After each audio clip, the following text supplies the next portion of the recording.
Imagine getting on camera and admitting that you have your fairy tale, in her words, your fairy tale marriage, the marriage that you probably prayed for, wished for, used to dream of as a kid, and you just decide, I don't want this.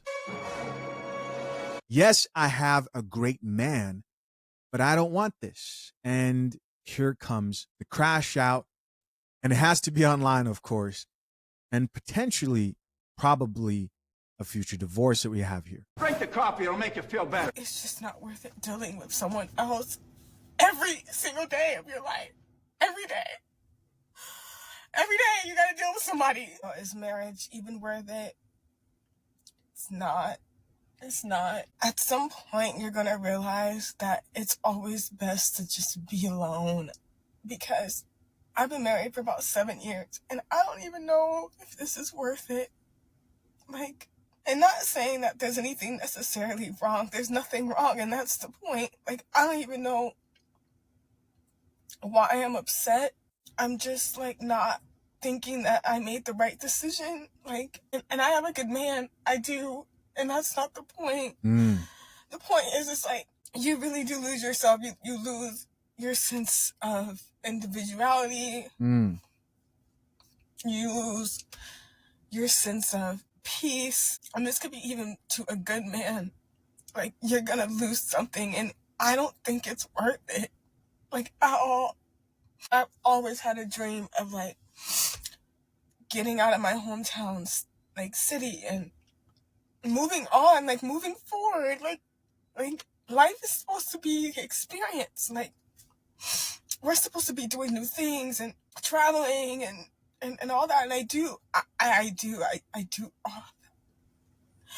But at some point, like, I don't know if I want to continue doing this every single day of my life. Like, always checking in with someone, always having to consider their feelings, it's always somebody else. You're never alone. Like, you never have a moment to yourself. You never can do that. And I don't know, like, and there's gonna be some bitches out there that say, like, oh no, you should no, like, be fucking weird and not a real ass couple. This may actually be a surprise. But my stance when it comes to videos like this, as of late especially, and I mean especially to the women who are currently married, have everything they want, have wished for, but find just the most minuscule reasons to break up their family, whether it's happiness or, in this particular situation, individuality. She wants to feel a sense of independence again. My stance is, I hope we see more women speaking out about this, because this just proves one thing that I've known and believe more and more the older I get, is a lot of people don't realize how much work goes into a marriage, believe that they want it, and don't understand that they don't have the type of selflessness and character it takes to last within a marriage. And yes, while someone may say, oh, this could be anybody. No.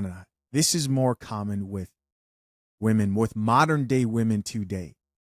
They're the ones who are looking, frantically searching for husbands, waiting for the right man to come and rescue them. But plenty of them do not understand what it's going to take to survive within a marriage, especially if they've never seen it before.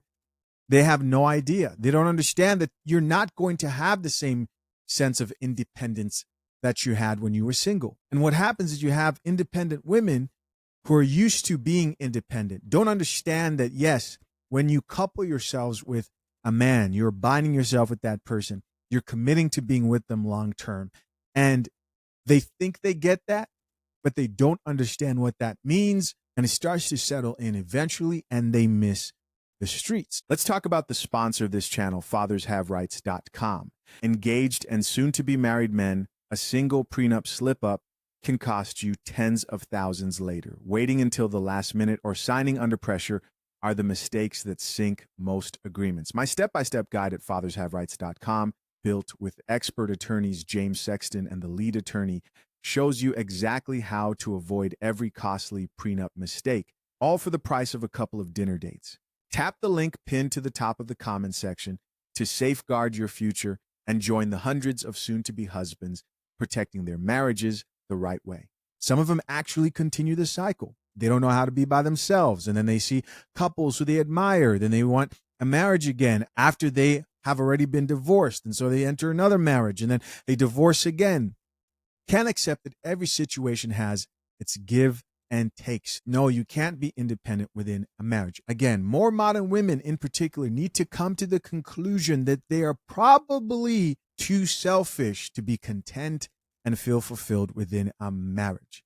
And gentlemen, you want to watch out for this stuff, especially for my men who value marriage in our modern day. Pay close attention. This is what happens when you meet a chick who's hyper independent. You think you're going to somehow change her.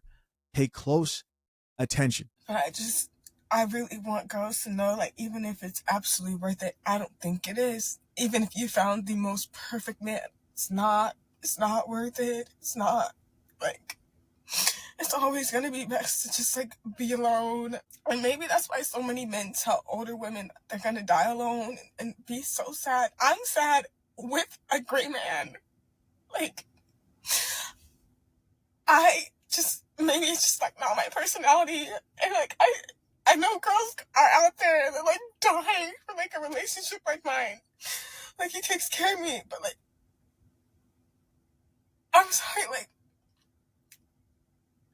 I can't even really barely deal with myself and my own emotions. Imagine somebody that you know for such a short amount of time, because you're never gonna know that man like you think you do, and that's just not in a negative way. Like, I just don't think marriage is for me. And I'm tired of it, and I don't know what else to do, because it's just like imagine living a fairy tale, and it's nothing like you imagine it. You're living your literal fairy tale, and it's not what you want. It's not what you want. Even if you think that you want it, even if it's exactly what you dreamed of, it's still just, I don't know. If you listen closely, she explains exactly why she's in this situation. Listen to the words that this chick is using. Words like fairy tale, describing her current marriage as a fairy tale, or any relationship that you plan to enter in as a fairy tale, should be a giant red flag. There's no marriage or relationship out here, no matter how great it looks on Instagram, no matter how great someone tries to pretend they're doing. Every healthy relationship takes hard work. It's not a fairy tale. And the fact that she thought that she was entering some sort of fairy tale, that she found her dream man, is a clear example of why she's now crying in her car saying, wait, I have the perfect man. You heard it for yourself, the type of man that other women would die for. But here I am sitting in my car and feeling miserable because her expectations are delusional. If she divorces this man, she'll have to drink the coffee. The bitter reality of life's not about happiness. You're not going to find that ultimate happiness or control of your emotions even outside of a marriage, right? That comes from the self-work. What do you guys think? Do you think that this stopped the delusional chicks on TikTok from blaming this man for this woman not being able to be satisfied even with a fairy tale marriage? No, of course it didn't. Like this female commenter here that says, if it reduces you to tears on multiple occasions, then it's not worth it. If you're unhappy and your spouse isn't willing to do the work, get out while you're still young. But to our surprise, we actually have a woman here who came to the defense of her current husband. This woman says, what work does her spouse have to do if she's admitting that he is a good man? This 100% seems to be her problem. Drink the coffee. Drink the coffee, it'll make you feel better. Which the chick responded back and says, ma'am, don't come for me. I'm just throwing that out there just in case, and as a message to others who are struggling in their marriage, whom this may apply to. Yeah, very careless advice, of course, given. Check out a few more comments here. Top comment here reads, if I was married, I would want a separate residence, and I'll see you a few times through the week because I need my alone time with my own life. Listen to these women talk about marriage, guys. These are modern women here discussing marriage. Separate houses where they could do their own thing, go on solo trips, probably cheating. They're definitely not in their Bibles. Trust me, most of these chicks who I assure you are begging and waiting for their husbands are just not ready for what they're asking for. They don't understand that they don't have what it takes.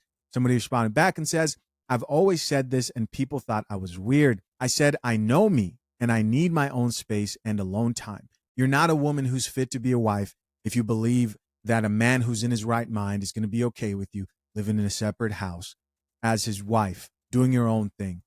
She responded back. This is the current wife here who's complaining about her fairy tale marriage. She says, for real, if you know yourself, trust yourself, no need to figure it out. Somebody else, she says, been married 30 years and have never felt like this. Some people should stay single. I agree, 100%. Someone else responded back and says, did you read the caption or no? She's clearly speaking from her experience. And she responded back to her experience. Somebody else, she says, I'm so glad women are finally speaking out about this and no longer pretending. And she responded back and says, like, I'd rather be honest than pretend to be something I'm not. Yeah, you probably should stop pretending that life is a fairy tale. Any person who believes that wants to live in a delusional world. Nothing in this life is a fairy tale. Somebody else who says your honesty and transparency are appreciated. Another person who says marriage is not a flex anymore. I'm happily single. Somebody else who says I'll never get married. That's fine. I think there's nothing wrong with people who say they will never get married, right? I think there's nothing wrong with that. I think the more people who know themselves and believe that marriage is not for them, man or woman, the better. The last thing you want are people getting married who do not want to be married. The problem is you have people who believe that marriage is for everybody and everybody should be having marriage. Everybody should be making babies. That's ridiculous.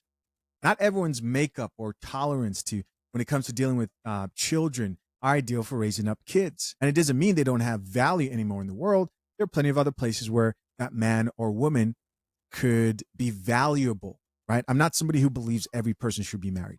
Now, I'm also not somebody who believes, because this is the other extreme, people expect me to get on here and tell people not to get married. I think that's crazy as well. They're the same people who believe there's no such thing as a good marriage, and they'll argue with people's currently lived experiences. Both extremes, both extremely delusional. You're never going to live in a world where everybody's going to value the exact same thing you value. It doesn't happen.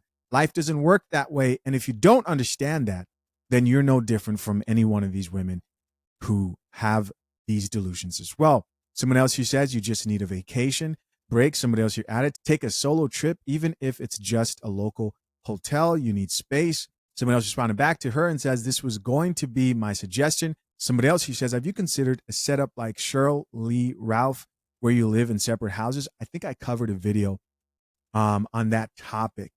I'll probably link it at the end of this video, guys, so you guys can check that out. I think that was an interesting video. Somebody else who says, never give up your dreams. Love is a feeling. Feelings change. This is true. There you go. So if you believe that love is going to get you through your marriage, if you believe in fairy tales, then you should definitely not get married. And as a man, listen to the language that a woman is using. If you value marriage in our modern day and you're trying to vet a potential wife, listen to how she speaks. Does she believe in fairy tales? And this is actually more common than you guys may realize. And they'll typically give themselves away. Is she somebody who identifies as being hyper independent? And she thinks she's somehow going to maintain that within a marriage. If she does, then you'll be in this situation if you choose to couple and enter a marriage with that particular woman. Somebody else here added, look up the 7-year slump. It hits a lot of married couples and individuals around that milestone. I hope you find yourself and your joy again, whether that be married or divorced. You deserve it. You deserve it. It can't be a complete video without telling a chick you deserve it. The 7-year itch is actually a real thing. Let's talk to our AI assistant barista, Miss Coffee. Miss Coffee, what can you tell us about the 7-year itch? What is it and where did it come from? All right, love. Let's sip on this one. What the 7-year itch is. The 7-year itch is the idea that romantic satisfaction in a marriage or long-term relationship tends to drop sharply around the 7-year mark, often leading to restlessness, affairs, or divorce. It's not an actual medical or psychological diagnosis, more of a pop culture term with some roots in social observation and marriage statistics. The itch refers to that urge to break away, seek novelty, or question the relationship after years of stability.